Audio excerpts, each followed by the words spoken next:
aqui, amém? E eu queria, antes de mais nada, já introduzir um pouquinho aqui sobre o que o Senhor tem nos trago aqui nessas últimas semanas. Temos falado sobre como manter o foco no essencial. E eu fiquei pensando um pouquinho sobre o que é esse manter, né? E manter é algo que a gente precisa proteger, é algo que a gente precisa sustentar, é algo que a gente precisa conservar. Então, quando a gente pensa em manter o foco, eu penso que o Senhor já nos deu ferramentas, palavras, promessas, o bastante para a gente avançar. E agora está nas nossas mãos fazer com que algumas coisas ganhem forma. Tudo que nós precisamos, o Senhor já nos deu, amém? Então agora nós precisamos proteger, nós precisamos sustentar, nós precisamos conservar.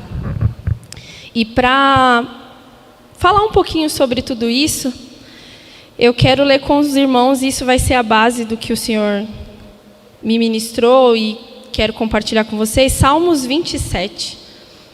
E se vocês puderem projetar, é a versão NVI, tá?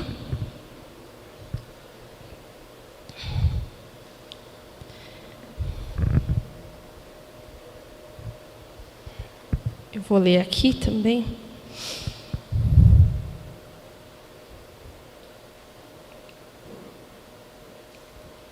Já está aqui, não.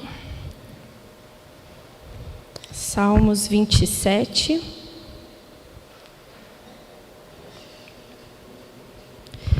Vou ler. Vou mudar a versão aqui.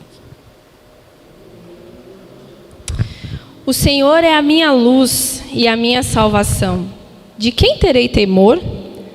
O Senhor é o meu forte refúgio. De quem terei medo? Quando homens maus avançarem contra mim para me destruir-me, eles, meus inimigos e meus adversários, é que tropeçarão e cairão. Ainda que um exército se acampe contra mim, meu coração não temerá.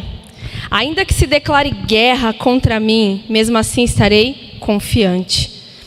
Uma coisa pedi ao Senhor e a procuro, que eu possa viver na casa do Senhor todos os dias da minha vida, para contemplar a bondade do Senhor e buscar sua orientação no seu templo. Pois no dia da adversidade, Ele me guardará, protegido em sua habitação. No seu tabernáculo me esconderá e me porá em segurança sobre um rochedo. Então, isso é o verso 6. Triunfarei sobre os inimigos que me cercam. Em seu tabernáculo oferecerei sacrifícios com aclamações. Cantarei e louvarei ao Senhor. Ouve a minha voz quando clamo ao Senhor. Tem misericórdia de mim e responda-me. A teu respeito, diz o meu coração, busque a minha face. A tua face, Senhor, buscarei. Não escondas de mim a tua face. Não rejeites com ira o teu servo. Tu tens sido meu ajudador. Não me desampares, nem me abandones, ó Deus, meu Salvador. Ainda que me abandonem pai e mãe, o Senhor me acolherá. Ensina-me o teu caminho, Senhor. Conduza-me por uma vereda segura, por causa dos meus inimigos. Não me entregues ao capricho dos meus adversários, pois testemunhas falsas se levantaram contra mim, respirando violência. Apesar disso, esta certeza eu tenho. Viverei até ver a bondade do Senhor na terra. Espere no Senhor. Seja forte, coragem. Espere no Senhor. Amém? Irmãos, que salmo lindo. Muito poderoso. Quanta coisa o Senhor nos disse aqui. Quantas coisas e promessas poderosas Ele nos entregou aqui. Então, eu me senti constrangida e me senti assim, impressionada com a ousadia dos salmistas. Davi aqui, né? O quanto ele tem o Senhor como lugar seguro. O quanto ele nos ensina sobre esse aspecto da confiança. Inclusive, o título desse salmo é Segurança em Deus, em algumas versões, outros Confiança em Deus e Anelo pela sua presença. Anelo, para quem não sabe, é um desejo intenso pela presença do Senhor. E Davi expressa tudo isso aqui. Então, o contexto desse salmo, a gente pode observar que Davi estava passando por sofrimentos. Havia guerra aqui, havia coisas ao redor dele que estavam fora do controle. Havia adversários ali que estavam o intimidando. Haviam situações ali que talvez fossem maiores do que ele. Então, ele estava ali sendo cercado, né, por causa desses inimigos e fugindo. E a atitude que ele decidiu ter frente a esses desafios foi confiar. Então, ele tem muito a nos ensinar sobre isso. E a gente pode tirar de tudo, né, porque tem muita coisa aqui, 4 lições que Davi nos ensina com esse salmo, acerca das situações, adversidades. E a gente pode aplicar nesse momento aqui para manter o nosso foco no essencial. A primeira delas é sobre o medo e confiança. A segunda coisa é sobre uma coisa. Parece estranho, mas é sobre uma coisa. Terceira coisa é sobre identidade. E quarta coisa é sobre esperar. Amém? Então, vamos começar falando do medo.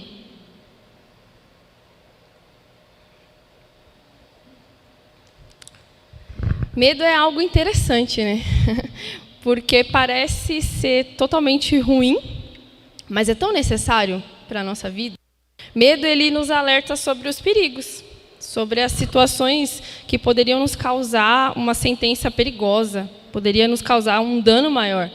Mas o medo em excesso, como a gente bem sabe, ele paralisa a gente. Então, o medo ele é necessário, mas a gente precisa equilibrar as coisas.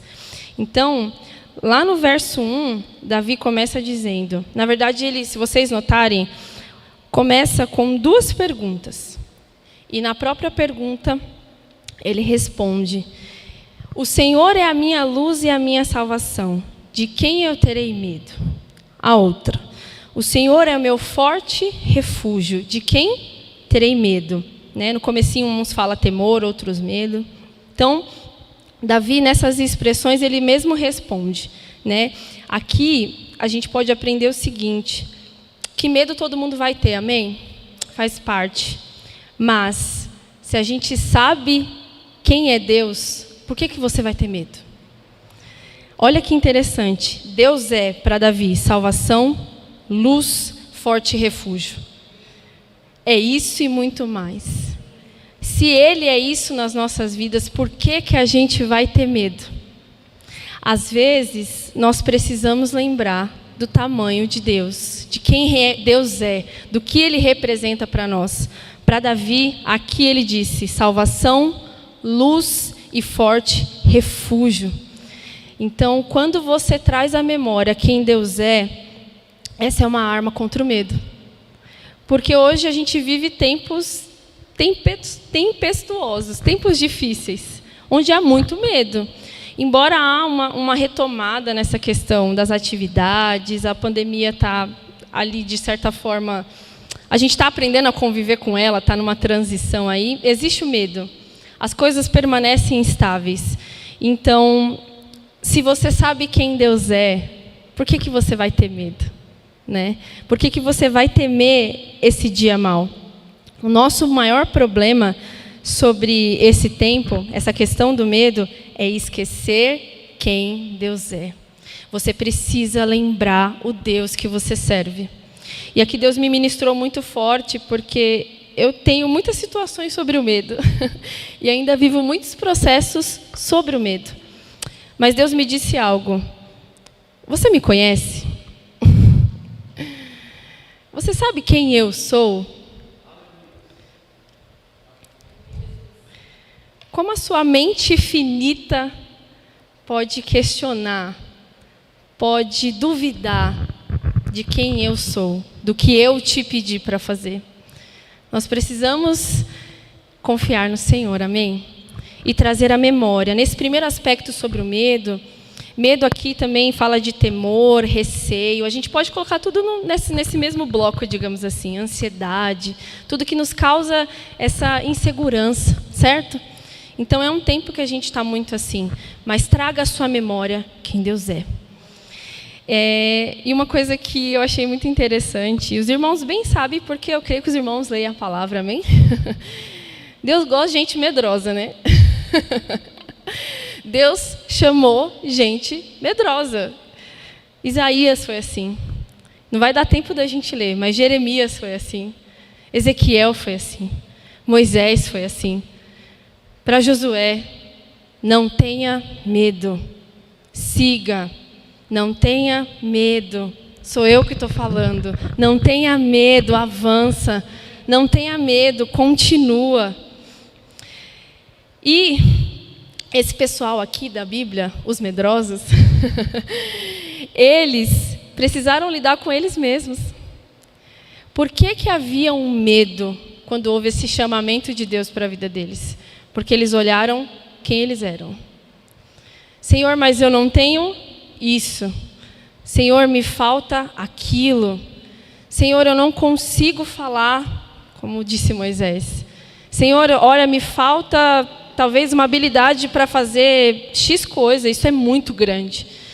Então, todas as vezes que a gente olha para a gente se deixa ser dominado pelo medo. Eu gosto muito de escrever.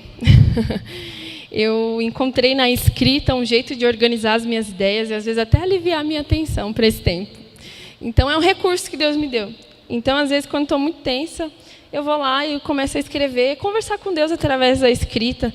Teve um dia que eu estava com muito medo, receio, ansiosa, com muitas circunstâncias, e comecei a falar, Senhor, é isso, é isso, é isso, é isso. Na hora o Espírito Santo me interceptou e falou bem assim, para um pouquinho. Aí eu, tá bom. Circula a palavra eu na sua escrita. Eu falei, nossa, que estranho isso, tá bom. Fui circulando. Gente, eram muitas palavras que eu escrevi, falando assim, eu estou assim, eu não sei o quê. Aí Deus falou assim, o problema está aí, você. No eu. A gente centraliza o nosso eu. E aí não tem como a gente conseguir ter esperança, perspectiva, porque a gente sabe que a gente é limitado. A gente não tem tudo que a gente idealiza ou que a gente imagina que é necessário para cumprir as coisas que Deus tem para nós, não é verdade? Mas Deus tem. Deus é infindável. Uma das coisas que combate todo esse medo é reconhecer esse amor de Deus a qual nós cantamos aqui, a qual nós declaramos aqui. E lá em 1 João 4,18, se você puder abrir a sua Bíblia, um versículo bem conhecido,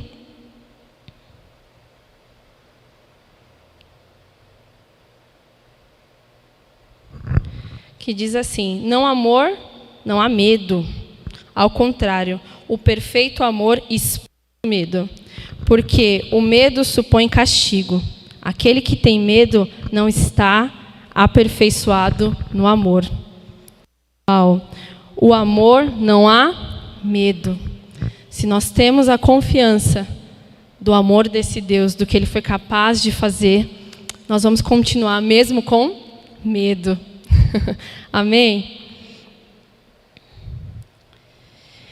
E ainda sobre o medo, quando a gente sonda o nosso coração, a gente percebe que quando ele toma conta, entra em ação uma coisa que a gente também falou aqui, de certa maneira, até nas canções, que é confiança. Como Deus tem me falado sobre confiança, o quanto esse tema é importante para nós. A gente precisa refletir se de fato a gente confia no Senhor. A confiança, ela tem que estar acima das circunstâncias, do que você vê. Parece simples, mas é um assunto que, na prática, a gente percebe que não acontece, não é mesmo? Lá no verso 3 do Salmo 27, vamos ler o que Davi disse. Salmos 27, verso 3. Ainda que um exército se acampe contra mim, meu coração não temerá. Ainda que se declare guerra contra mim, mesmo assim estarei confiante. A gente percebe que nessas expressões aqui, ainda não aconteceu, certo? Mas Davi estava vendo que iria acontecer. Mas a decisão que ele tomou ali é que o coração dele iria confiar. Ele tomou essa decisão. E Davi colocou a confiança dele além das adversidades, além do temor que ele estava tendo.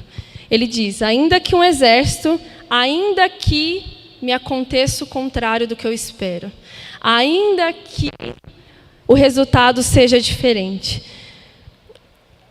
ainda que se declare guerra contra mim, mesmo assim eu vou confiar. Será que hoje a nossa fé, ela tem essa ousadia de dizer que, Pai, eu espero algo no Senhor, mas ainda que o Senhor frustre os meus planos, eu vou confiar?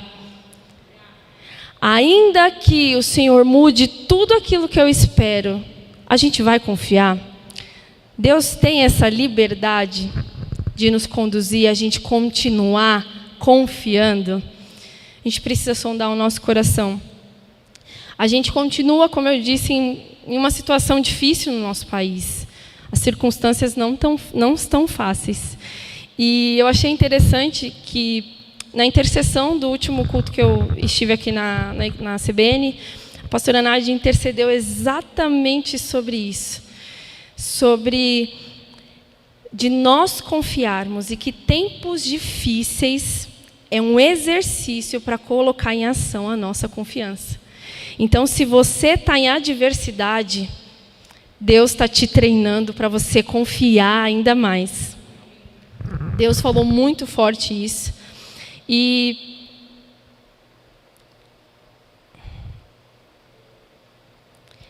é muito importante nós declararmos. Percebe que Davi declara, Davi profetiza. Davi começa a usar algo que a gente pouco utiliza no momento em que a gente está sendo treinado. Senhor, eu não estou vendo, mas eu sei que o Senhor está aqui. Senhor, eu ainda não sei se vai dar certo, eu não sei se o Senhor vai mudar, mas eu sei que o Senhor vive. No meio da dificuldade, o que a gente menos faz é profetizar. Deus nos deu uma ferramenta, irmãos. Nós precisamos utilizar. A nossa boca precisa declarar coisas que a gente ainda não está vendo. Trazer à existência. Isso vai te fazer ter confiança. Porque não são palavras que vai te dizer afirmações sobre você mesmo. É sobre o Deus que a gente serve. É sobre o poder que Ele tem. É sobre a soberania dEle sobre as circunstâncias. Nós precisamos profetizar. E essa semana também eu li um texto muito, muito interessante sobre confiança também. E aí eu vou tentar ilustrar o exemplo que a pessoa deu também, que eu acho que cabe muito para a gente poder refletir sobre isso. Se um desconhecido te liga, porque tem seu número lá perdido na agência, falar, vamos tomar um café, na agenda dele, vai falar assim, vamos tomar um café, Felipe? Você vai. Do nada, a pessoa, um desconhecido, você não sabe quem é a pessoa. Oi? Complicado, né? Ou vamos tomar um café? Eu, honestamente, eu jamais iria. Primeiro, eu não sei quem você é. Quais são suas intenções? Uma esmola de graça, assim, querendo pagar um café, é muito aleatório, né? Agora, diferente, Felipe. Se, de repente, o seu irmão te liga e fala, Felipe, vamos tomar um café? Você aceitaria? Então, porque você o conhece. Então, a gente só confia em quem a gente conhece. Então, às vezes, o maior empecilho para a nossa confiança acontecer é que nós não conhecemos o Deus que nós servimos. Talvez a gente chegou a uma margem, só que nós precisamos ir além. Nós precisamos caminhar e ir a lugares mais profundos, porque o tanto que a gente conhece, se coloca em dúvida o que Deus é capaz de fazer no momento que eu mais preciso dele, isso quer dizer que eu não sei quem Ele é. Eu não sei o Deus que eu sirvo, o poder que Ele tem. E Deus quer que a gente o conheça, amém? Louvado seja Deus. E esse ponto da confiança nos leva a um outro, que é uma coisa. Uma coisa. Salmos 27, agora os versículos 4 e 8.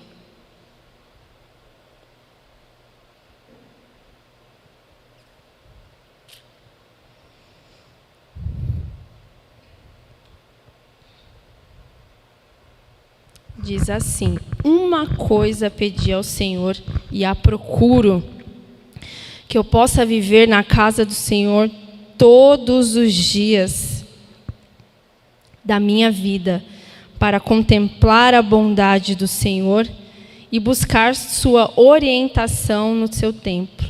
Pois no dia da adversidade Ele me guardará protegido em sua habitação. No seu tabernáculo me esconderá e me porá em segurança sobre um rochedo. Então triunfarei sobre os inimigos que me cercam em seu tabernáculo. Oferecerei sacrifícios com aclamações, cantarei e louvarei ao Senhor.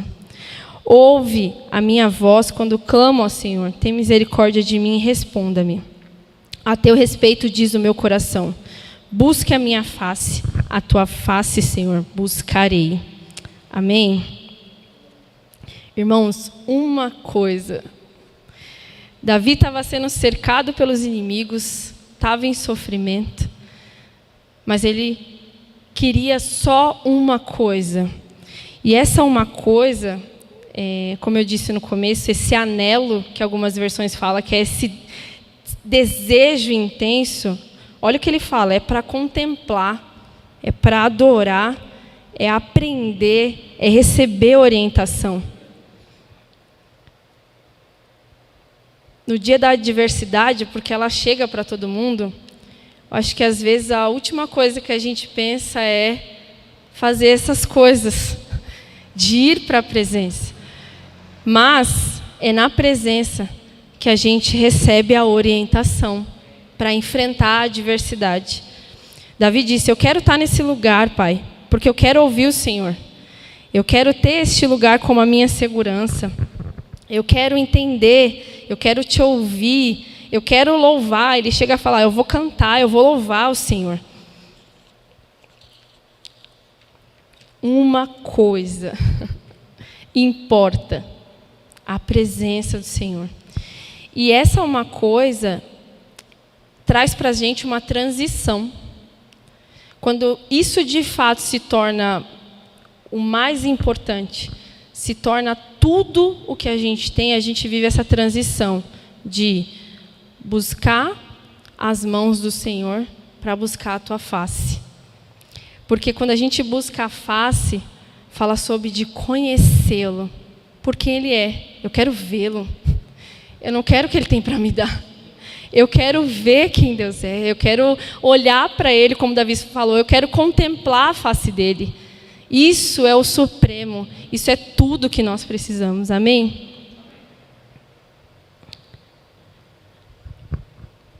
Essa transição precisa acontecer em nossas vidas. Nós precisamos buscar a face, não as mãos. Nós precisamos ter isso como algo supremo em nós. Uma coisa. Quando eu foco nessa uma coisa, irmãos, tudo se organiza. O caos entra em ordem. Não é que as coisas mudam, mas Deus vai dando estratégias.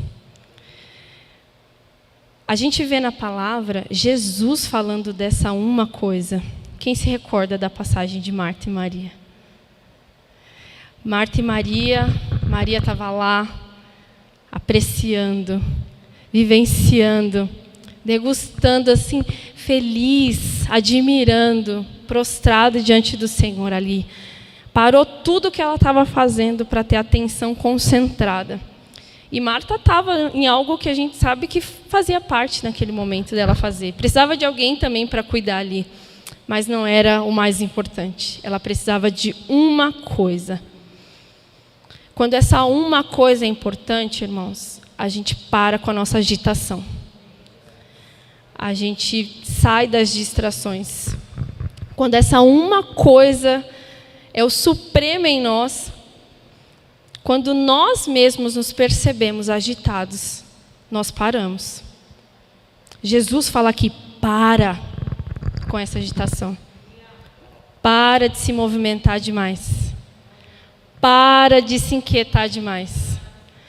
Para de olhar mais para as coisas. Paulo fala isso a Colossenses. Olhe para as coisas que são do alto. Foque nessas coisas, no que é eterno. Tudo aqui vai passar, mas só uma coisa vai prevalecer, que é a palavra do Senhor. E essa é a uma coisa que nós devemos, assim como Davi, ter esse desejo intenso. Então, nós precisamos entender que quando a gente foca nessa uma coisa, as agitações, elas param. E outra coisa acontece, o que nós precisamos vem. Lá em Mateus 6,33, você não precisa abrir, mas o Senhor fala que quando nós buscamos primeiro o reino dele, todas as coisas nos são acrescentadas. Irmãos, não é uma coisinha ou outra, é todas as coisas. Então, quando essa uma coisa é verdade na minha vida, a agitação para e tudo que eu preciso vem. Então, eu não preciso me movimentar, eu não preciso me esforçar, eu não preciso ficar no excesso da preocupação, porque Deus me dá o que eu preciso.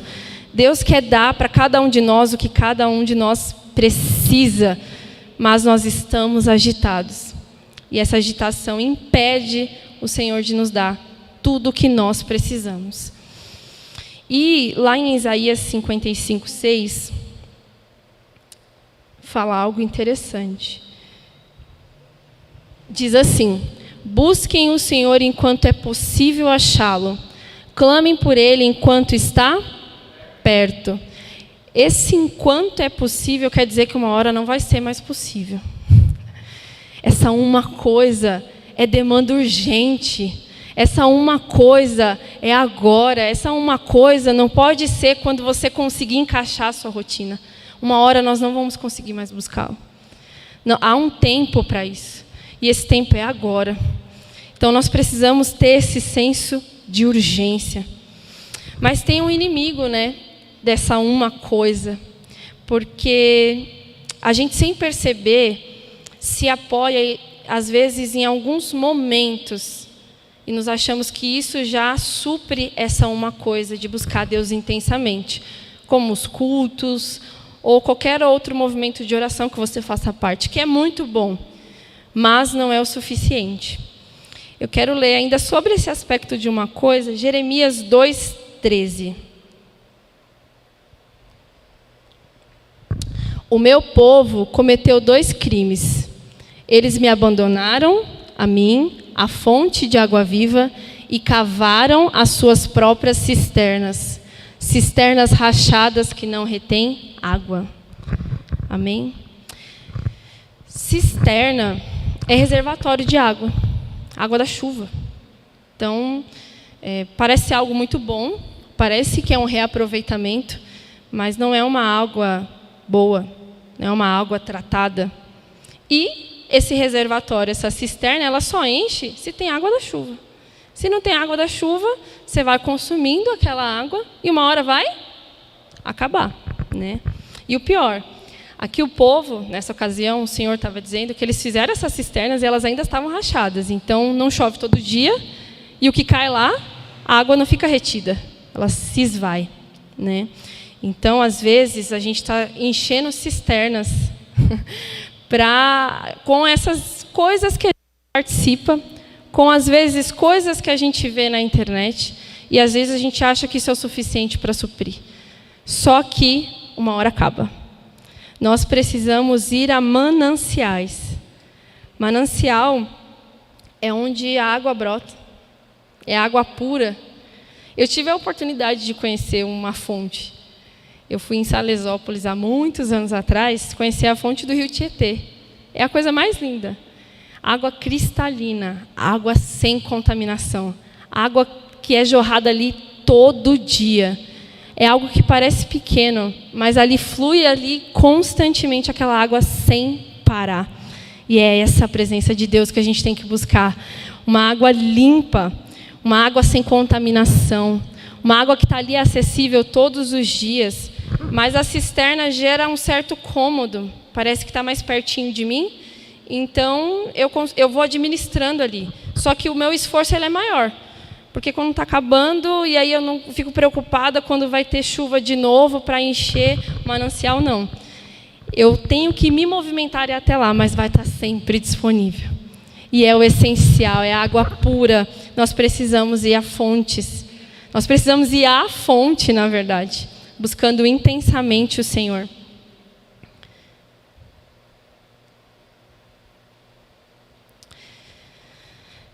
Agora, o outro ponto é sobre a nossa identidade. Davi nos mostra sobre isso.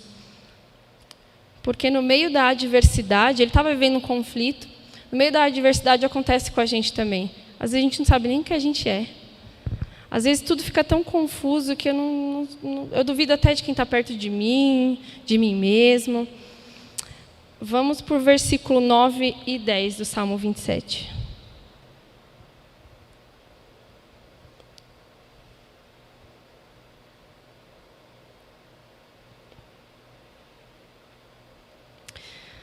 Não esconda de mim a tua face, não rejeites com a ira o teu servo. Tu tens sido o meu ajudador. Não me desampare nem me abandones, ó meu Deus, meu Salvador. Olha que coisa contraditória. Ele confia no Senhor, ele diz que ainda que, mas no meio da adversidade, ele chega a falar, Deus, não esconde de mim a sua face. Não rejeita com ira. Então, ali no começo, a gente tem uma postura, aqui eu já tenho uma outra dele, porque na adversidade acontece isso. Confusão. O inimigo tenta nos confundir acerca de quem nós é e que Deus é. Às vezes parece que é punição de Deus, mas não é. E no 10, ele mesmo diz, ainda que me abandone meu pai e minha mãe, o Senhor me acolherá. É importante na adversidade você saber de quem você é filha. Fomos adotados. Às vezes eu não vou ter gente para estar perto de mim, às vezes eu vou me sentir até sozinho, mas nós temos uma paternidade, nós fomos adotados, nós fomos acolhidos, nós temos um pai de amor. Em Efésios 1:5, não sei se vocês podem projetar.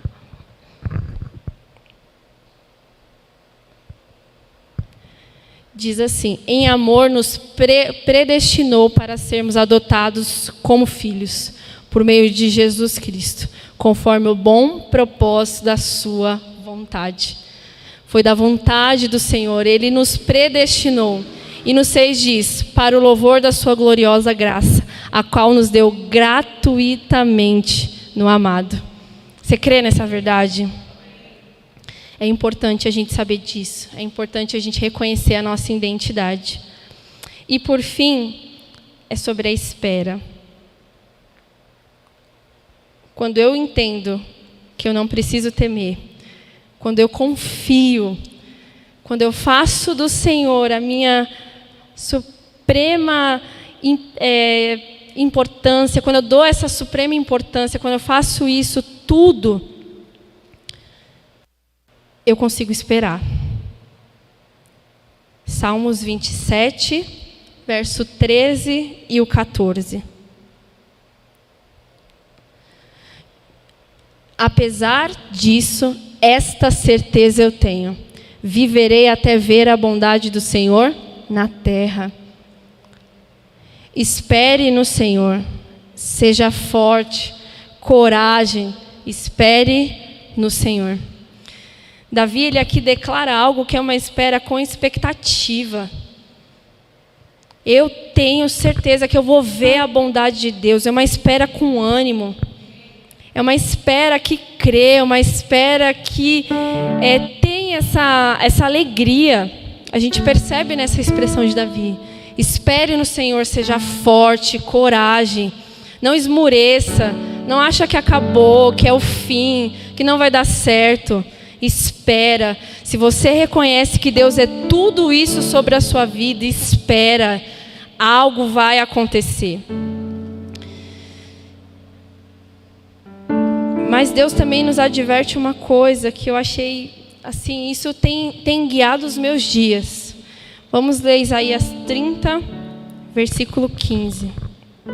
Esse é o último texto. Diz assim: diz o soberano Senhor, o Santo de Israel: no arrependimento e no descanso está a salvação de vocês. Na quietude e na confiança está o seu vigor. Mas vocês não quiseram. Irmãos, nessa ocasião, o profeta estava advertindo o povo da seguinte forma: na confiança no Senhor, ou seja, nossa força está em descansar e esperar em Deus. Só que o povo não quis. Nós podemos ser fortalecidos em todos os processos, amém? Nós podemos sim subsistir as coisas que às vezes vêm para nos abater. E o recurso é a presença do Senhor. Aqui o profeta está dizendo: a nossa força vem dele. Nosso descanso está na salvação. Quietude. Todas essas coisas a gente encontra no Senhor. Nossa força está em descansar. Só que a gente tem uma escolha. A gente pode desfrutar disso tudo ou não. Aqui o povo não quis. Então às vezes a gente está cansado, irmãos. Às vezes as coisas estão difíceis. Mas nós temos uma escolha. Ou nós confiamos e descansamos, ou a gente vai fazer as adversidades nos engolirem. Ou a gente só vai olhar aqui a realidade. E eu acho muito poderoso isso. Nossa força está em descansar e esperar nele. Nossa força está em descansar e esperar nele. Você pode se